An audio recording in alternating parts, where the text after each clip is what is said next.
নমস্কার, আমি শ্রাবন্তী। তোমরা দেখছো বেঙ্গলি ভিউশন, আর আশা করছি তোমরা সবাই খুব ভালো আছো। আমি সকাল সকাল কাজগুলো মোটামুটি যেটুকু পেরেছি করেছি। রান্না অতটা বেশি চাপের ছিল না, কিন্তু যেটা শুরু করলাম সেটা হচ্ছে চুলটা বড্ড এলোমেলো হয়ে গেছিলো। তাই ভাবলাম যে ঘুম থেকে উঠে দুপুরবেলা একটুখানি চোখটা লেগে গেছিলো, সেই সময় উঠে আমি ভাবলাম চুলটা একটু ভালো করে আঁচড়ে নিই। আর এই সময়টা কি বলো তো, যেহেতু একটু দুপুরবেলা আর খুব শান্ত পরিবেশ থাকে, সবাই যে যার ঘরে হয়তো কাজ করছে কিংবা রেস্ট নিচ্ছে। আর এই সময়টা আমার সবচেয়ে খুব বলতে পারো প্রিয় সময়, কারণ এখানে আমাদের বাড়ির পেছনে যে গাছটা আছে শিমুল গাছে প্রচুর পাখি অলরেডি চলে আসে। আগে আমি তো ল্যাকমির ময়শ্চারাইজারটা ইউজ করতাম বা সানস্ক্রিন লোশন ইউজ করতাম। এখন খালি অ্যালোভেরা জেলটাই দিই, ল্যাকমিটা এখন অতটা বেশি ইউজ করি না। আর অ্যালোভেরা জেলের গন্ধটা আমার খুব সুন্দর লাগে, আর একটু হাতে কিংবা মুখে দিলে দেখি মুখটাও একটু চকচক করে। আর কোথাও না কোথাও একটা আধটা ক্রিম তো দেওয়াই যায় দিনে। অনেকে থাকে 2-3 রকমের ক্রিম বা সিরাম এগুলো ইউজ করে, ওইগুলো আমি কিছুই করি না। কারণ আমার গালে জানি না কিছু যদি মাখি তো আমার উল্টে দানা বেরিয়ে যায়। অ্যালোভেরা জেলটা দিয়ে রেখেছি, মুখটা একটু সফট হয়, আর একটু হাতেও দিই। আর কী বলো তো, একটুখানি গন্ধটা এর খুব সুন্দর, তো ওই জন্য বেশ ভালো লাগে মাখতে। আর শীতকালে তো একটা পন্ডসের ক্রিম মাখবই আর কি, খুব ভালো লাগে। কিন্তু আমি পাউডার সেরকম ইউজ করি না, কোথাও বেরোতে গেলে তখন ফেস পাউডারটা ল্যাকমির ওইটা আমি খুব ইউজ করি। ব্যাস, আমার একটু একদম হাজিবাজি কিছু মুখে দিতেই আমার ভালো লাগে না, খুব সিম্পলভাবে নিজেকে আর কি পরিষ্কার পরিচ্ছন্ন রাখি। আমি সাজা গোছার থেকেও একটু আধটু যত্ন এই জিনিসটার প্রতি আমি দেখেছি, ধ্যান দিলে একটু স্কিনটা ভালো লাগে, আর নিজেরও মনটাও কোথাও না কোথাও ভালো লাগে। সারাদিনই তো ঘরের কাজ, বাইরে যাওয়া, এগুলো চলতে থাকে। ঘরের অনেক রকম কাজ থাকে, রান্না বান্না, তারপর ঘর গোছানো, তারপরে হচ্ছে জামা কাপড় মেলা তোলা। আর বিশেষ করে বর্ষাকালে তো তোমরা জানোই যে সব সব রকম কাজ হয়ে গেলেও ওই বৃষ্টির ছাট এসে কোথাও একটু ভিজিয়ে দেবে, সেটা আবার একটু মোছা, এইগুলো টুকিটাকি কাজ লাগে আর কি, থেকেই থাকে। তো সেই ক্ষেত্রে আমি একটু আধটু নিজের স্কিনের যত্ন নিই। বর্ষাকালটা দেখেছি আমার খুব ভালো লাগে ক্রিম মাখতে, জানি না কেন এরকম। আর শীতকালটাও। কিন্তু গরমকালে আমি একদম ক্রিম মাখি না, কারণ তখন তো আর ক্রিম মেখেও কোনো লাভ হয় না। এই সেলফটা অনেক দিন থেকেই ভাবছিলাম পরিষ্কার করব, কিন্তু যেহেতু লাইট কালারের সেলফ, সেই জন্য আমাকে এটা মাঝে মাঝেই পরিষ্কার করতে হয়। তবে সবসময় যে কলিন দিয়ে করি তা নয়, মাঝে মাঝে শুকনো কাপড় দিয়ে ওপরের হালকা নোংরাটা আর কি মুছে দিই। সবসময় কলিন কিন্তু আমি ইউজ করি না, আমি দেখেছি যেহেতু ওটা একটা কেমিক্যাল, সেহেতু আমার মনে হয় সবসময় ইউজ করাটা ঠিক না। মাঝে মধ্যে করি, আর মাঝে মধ্যে এমনি পরিষ্কার কাপড় দিয়ে মুছে দিই। দেখি তো ওপরের ধুলোটা বালিটা ওপর থেকে আস্তে আস্তে সুন্দর করে যায়। আর দেখো, ড্রেসিং টেবিলটাও আমি আর কি ভালো করে গুছিয়ে নিয়েছি, ভেতরের দিকটা যেটুকু একটু আধটু জিনিস রাখার ছিল সেগুলো রেখে দিয়েছি। আর ওপরের কাঁচটাও আমাদের খুব সুন্দর। আর একটা ড্রেসিং টেবিলের কাঁচ আছে, সেটা একটুখানি অতটা ভালো না, কিন্তু এই ড্রেসিং টেবিলের কাঁচটা খুব সুন্দর। আলমারিটাতে তার সাথে একটু পরিষ্কার করে নিলাম। আর আলমারিতে এই আলমারিটা আমি সাধারণত সালোয়ার কামিজ এইগুলো রাখি, আর কিছু উলের জিনিস আছে। আর বাকি যে শাড়িগুলো থাকে সেইগুলো আমি সবসময় ওপর ঘরের আলমারিতে রাখি। যেহেতু আজকে ঠিকই করে নিয়েছি যে এই ঘরটাতেই আমি পরিষ্কার করবো, আর অন্য ঘরের ড্রয়িং রুমে করব না, সেই জন্য এই দরজার পেছন দিকটাও পর্যন্ত পরিষ্কার করে নিলাম। এবং দেখবে ছোটোখাটো হালকা ছোটো ছোটো মাকড়সার বাচ্চা হয়তো কোনো সময়টা কোনায় হয়তো লেগে আছে, সেখান থেকে মাকড়সার ঝুল জন্মাবে, সেটা অনেক বড় আকারে তখন পরিষ্কার করতে হবে। ওই জন্যই আর কি টুকটাক পরিষ্কার করলাম। তো যেহেতু আজকে ঠান্ডা ঠান্ডা ছিল, সেহেতু গায়ে একটা চাদর নিয়ে নিয়েছিলাম। আর তার সঙ্গে আমার যেটা হয়, ঘুমোতে যাওয়ার আগে দু একটা ছোটো গল্প পড়ি। খুব একটা বড় উপন্যাস আজকাল অত পড়ি না, ছোটো গল্পই আমার বেশি মজা লাগে আর কি। অনেকটা বলতে পারো যেমন আমরা শর্টস দেখি সেরকম। তো এই যে গোছাচ্ছি পরিষ্কার করছি, এটা তো মাত্র 7-8 ঘন্টার জন্য লাগবে। আবার আমাকে রাতে আবার আর একবার দ্বিতীয়বার পরিষ্কার করতে হবে বিছানাটা। আগে ডবল বেড কভার লাগাতাম, এখন দেখি সিঙ্গেল বেড কভারই অসুবিধা হয়েছে। অত বেশি ডবল বেড কভার লাগাই না এখন আর আগের মতো, কারণ আমাকে ওই ঝাঁটা দিয়ে পরিষ্কার করতেই হবে। আর যেহেতু এখানে পলিউশন প্রচণ্ড, যদিও অবশ্য বর্ষাকালে বৃষ্টি হচ্ছে বলে অত বেশি কিন্তু ধুলো বা কালো যে কয়লার গুঁড়ো যেগুলো বাতাসে ভেসে আসে না, সেগুলো খুব একটা আসছে না। নাহলে কারখানার পাশে বাড়ি, যেহেতু সবসময় আমাকে পরিষ্কার পরিচ্ছন্ন রাখতে হয়।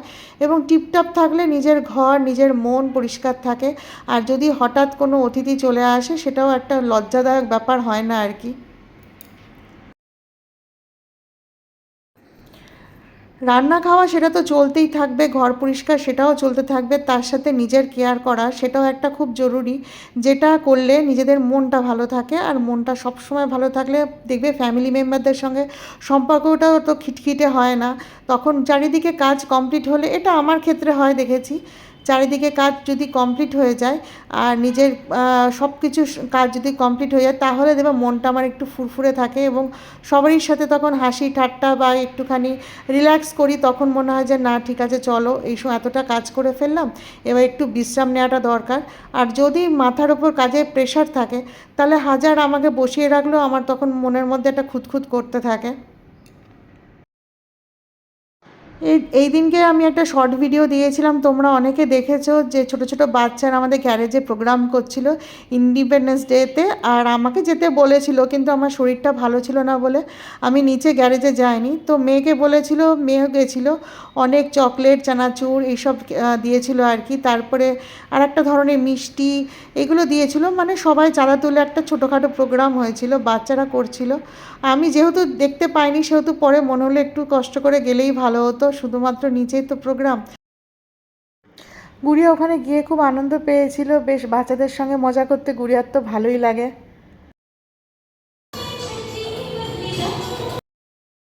গুড়িয়া বারবার আমাকে বলছিল, মা তুমি আসলেই পারতে, আমি একা একা ওখানে চকলেট বিস্কুট এগুলো খাচ্ছিলাম আর তোমার কথা মনে পড়ছিল। সৃজা অনলাইন অফলাইন দুরকমভাবেই বই কেনে, আমিও তাই। যেমন পূজাবার্ষিকগুলো আমি বলে রাখি, তো ওর বাবা নিয়ে আসে, তো ওটা আমি অফলাইনে কিনি। বাকি অন্যান্য গল্পের বইগুলো কিন্তু অনলাইনেই কেনা হয়, সে মিশো হোক বা যেখান থেকেই হোক। ডাবের জল, ফ্রুট জুস এগুলো কিন্তু খেতে বেশি ভালো শরীরের জন্য, কিন্তু যেহেতু আমরা এখানে এসেছি সেহেতু কোল্ড ড্রিঙ্কস একটু খাই। তবে কোল্ড ড্রিঙ্কস আমি কিন্তু পুরোটাই খেতে পারি না। যারা খুব আমার কাছ থেকে দেখেছে তারা জানে আমি কোল্ড ড্রিঙ্কস পুরো গ্লাস কোনো দিনই খেতে পারি না। ওই জন্য আমি একটু মানে ওদেরকে সব কিছু দিয়ে তারপর একটু হয়তো গলাটা হয়তো দিলাম, একটুখানি ভালো লাগলো। বা এরকম ফিঙ্গার চিপস কিন্তু আমিও খেতে খুব ভালোবাসি, আর ওর বাবা ভালোবাসে, আমরা সবাই মোটামুটি ফিঙ্গার চিপসটা খেতে খুব ভালোবাসি। আমি মানে কি বলবো, সব কিছু ভালো ভালো খাবারের মাঝখানেও আমার কিন্তু একটু গোলগাপ্পার জন্য আমি ঝোঁক তুলি, আর নাহলে পাপড়ি চাট এইগুলো কিন্তু আমি খেতে খুব ভালোবাসি, আর আমার ভালোও লাগে খেতে। তার একটাই কারণ হচ্ছে বাড়িতে সবাই এটাকে নিয়ে খুব ঠাট্টা তামাশা করে, আর আমিও বেশ খুব খুশি হয়ে যাই যে সবাই আমাকে বলে যে আমি একেবারে গোলগাপ্পা প্রেমী আর কি। তো কারণ ফুচকা বা গোলগাপ্পা যাই বলো না কেন, তার উপরে একটা টেস্ট না আমার কোনো দামি খাবারের থেকেও মানে কিছু কম মনে হয় না। আর এ দেখো আইসক্রিমটা যেহেতু একটু অন্যরকম প্যাকিং ছিল, সেহেতু আমার ভালো লাগছিল বেশ। কারণ সফটি খাও বা ওই ভ্যানিলা যে বাটির মধ্যে দেয় সেই আইসক্রিমগুলো খাও, যেহেতু একটা এরকম কাগজের একটা অন্য টাইপের দেখছিলাম। আর এটা কী বলো তো, ভেতরে ওরিও বিস্কুট দিয়ে আর ভ্যানিলা আইসক্রিম, এটা দিয়ে একবার তোজো বাড়িতে বানিয়েও ছিল, খুব ভালো লাগে খেতে, কিন্তু বেশ টেস্টি।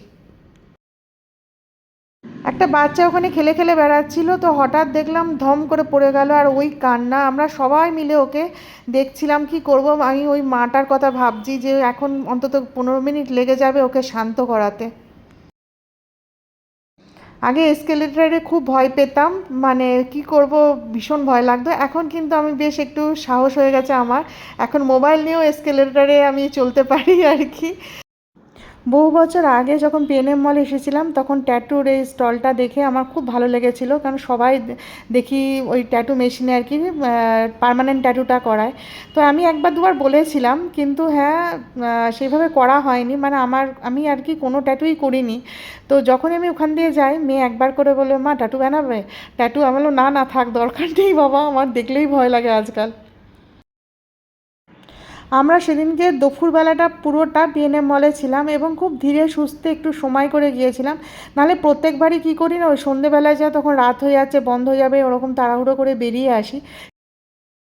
ঝাড়খণ্ডে বেড়াতে যাওয়ার জায়গা প্রচুর আছে, মানে কিন্তু কি বলো তো, আমাদের ঘুরে ফিরে সেই মলেই আসা হয়, কিছু টুকিটাকি খাওয়া হয়। আর দেখো এখানে বইয়ের দোকানে এসে সুন্দর দুটো টেডি বিয়ার দেখে আমার খুব নিতে ইচ্ছা করছিল, কিন্তু ভাবলাম যে বাড়িতে অলরেডি অনেকগুলো টেডি বিয়ার আছে, তার দেখে কি করব, সেজন্য আর ইচ্ছা থাকলেও কিনলাম না। লাস্ট ইয়ার ধরে গুড়িয়া অনেকগুলো বই আর কি কিনেছে। তার মধ্যে দু চারটে বই কিন্তু আমারও খুব পছন্দের, কিন্তু আমি ওকে বলেছিলাম একটু শার্লক হোমসের বই কিনতে, ডিটেকটিভ গল্প, কিন্তু জানি না এখনও পর্যন্ত কবে কিনবে বা আদৌ কিনবে কি না। অনেক সময় এটাই হয়, মা যেমন আমাকে বলতো আশাপূর্ণা দেবীর গল্প পড়তে, বিশ্বাস করো আমার সুচিত্রা ভট্টাচার্যের লেখা পড়তে খুব ভালো লাগতো। এখন আবার স্মরণজিৎ চক্রবর্তীর লেখা আমার বেশ ভালো লাগে বইগুলোর। বইয়ের জায়গায় আসলে আমি দেখি সৃজার মুখ চোখ একটু আলাদা রকমের হয়ে যায়, খুব খুশি হয়ে যায় মেয়েটা, আর সেজন্য কোথাও না কোথাও আমরা ওকে নিয়েই আসি। সে যেহেতু বই ভালোবাসে তাই ওর বন্ধুরা সব সময় ওকে বার্থডেতে বই গিফট করে, আর আমি দেখেছি যে খুব সুন্দর সুন্দর বই ও পায়ও সবার কাছ থেকে। সিলেবাসের বই সেটা তো পড়তেই হয়, সেটা তো পরীক্ষার সময় কাজে লাগে, কিন্তু বাইরে অনেক কিছু নলেজ নেওয়ার মতো বই রয়েছে যেগুলো পড়লে তুমি অনেক কিছু শিখতে পারবে এবং জীবন পথে চলার জন্য খুব দরকারও আছে। মোটামুটি কয়েকটা বই ও সিলেকশন করেছিল, 3টে বই মোটামুটি 1300 সামথিং দিয়ে নিয়েছিল। আর এরকম আর কি আমরা দুজন মিলে হাজব্যান্ড ওয়াইফে বসে বসে ওয়েট করছিলাম, কিছুটা রেস্টও নিচ্ছিলাম, আর ও সেই ফাঁকে বইগুলো দেখছিল।